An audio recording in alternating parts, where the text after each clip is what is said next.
Alright, let's wrap up our deep dive into man overboard incidents.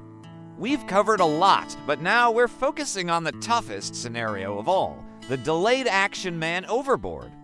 This isn't like an immediate action mob where you see someone go over and can react right away. In a delayed action event, someone is missing and the clock is ticking. You don't know when they went in, you don't know where they went in, and every second that passes makes the search area exponentially larger. This is, without a doubt, the most complex and dangerous type of MOB. Survival in these situations hinges on a few critical factors: incredibly accurate drift prediction, a perfectly coordinated search and rescue response, and the methodical execution of effective search patterns. It's a race against time, temperature, and the vastness of the ocean. So, how do we prepare for something so challenging? It's not about one single rule or regulation. It's about creating a powerful, interwoven safety net. This net is built by integrating multiple layers of international and national standards. Think of it like a multi-layered shield.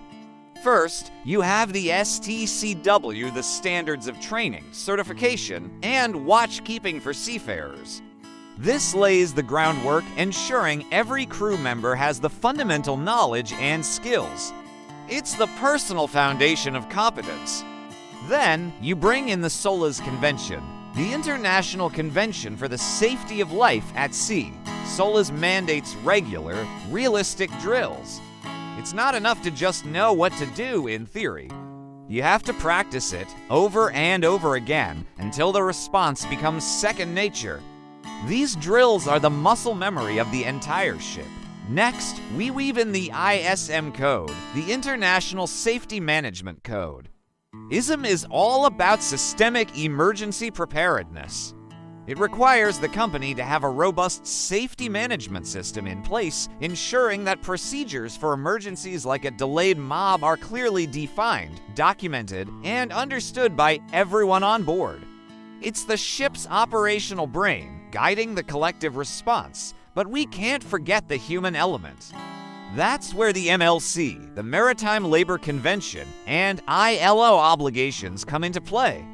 These standards focus on crew welfare, ensuring that seafarers are well rested, properly trained, and working in a safe environment.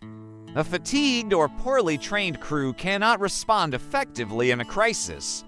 A well-cared-for crew is an alert and capable crew.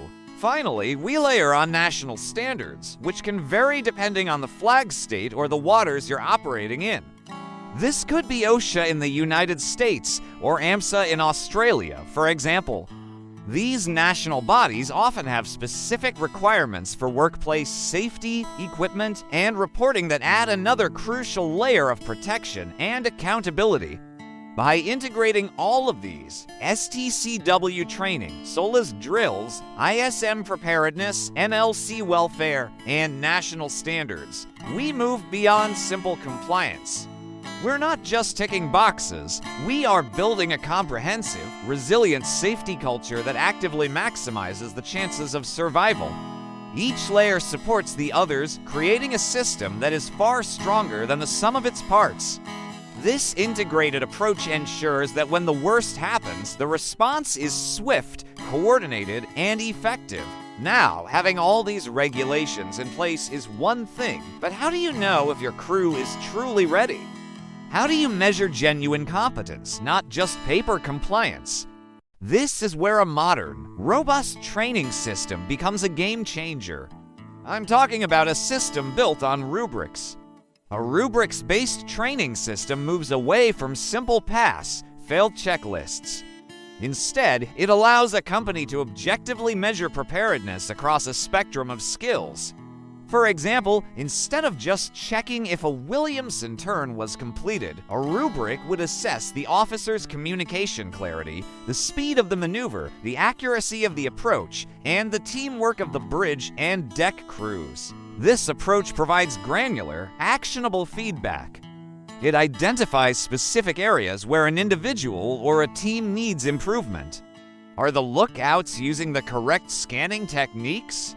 Is the bridge team effectively using ECDIS and radar to plot drift and search patterns? Is communication with rescue coordination centers clear and concise? A rubrics system can measure all of this. It creates a clear picture of proficiency, showing you who is simply compliant versus who is genuinely competent and ready to lead in a high-stress emergency. This data-driven approach allows companies to tailor their training, focusing resources where they are needed most. It fosters a culture of continuous improvement, ensuring that officers and crew aren't just going through the motions during drills. They are honing their skills, building confidence, and preparing to handle the most demanding mob emergencies with true expertise.